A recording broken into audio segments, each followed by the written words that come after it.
Ang sakit na diabetes ay nagmula sa isang organ natin na hindi makapagtrabaho na maayos. Ang pancreas, ang Tagalog po niyan, lapay. Ano ang purpose ng lapay? Pag-usapan natin.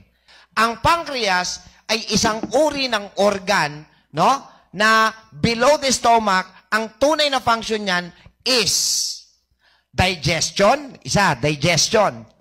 At gumagawa siya ng hormones para mag-control ng blood glucose level. Yun yung blood sugar. Ang taga-regulate niyan, ang pangalan ay insulin, na isang uri ng hormone na ginawa ng healthy pancreas. No. So, si pancreas ang nagre-release ng insulin. Si pancreas, siya ang gumagawa reproduction of natural insulin. Okay? Ang trabaho ng natural insulin ay regulator. Regulator of blood sugar inside the bloodstream. Ngayon, pagka po lumagpas, you will be called diabetic. Malinaw yon. Pag diabetiko, pupunta tayo usually sa mga doktor sa ospital at bibigyan tayo ng gamot. Ang trabaho ng gamot, dahil lumagpas yung sugar, susunugin niya yung sobrang sugar. Okay. Pag nasunog yung sobrang sugar, pumasok sa level, ang tawag sa'yo, controlled. Na-control nung gamot yung pagtaas ng sugar. So, you are controlled but not yet healed.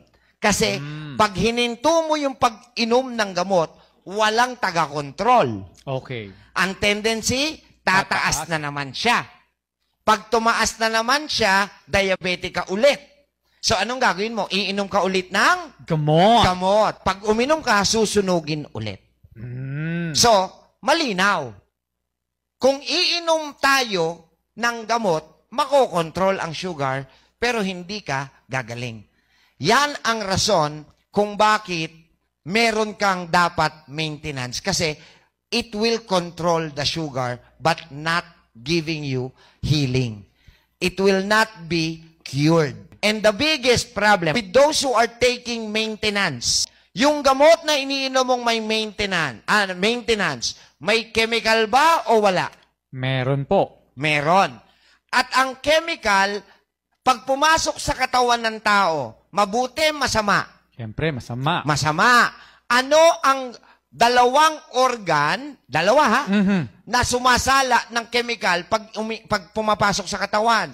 Nadadamage ang Kidney. At saka ang liver. Kaya usually, those who are having maintenance ay nagkakaroon ng iba pang sakit na tinatawag po sa medisinang complication. At kapag nagkaroon ka ng komplikasyon sa kidney, bibigyan ka ng panibagong gamot para sa kidney.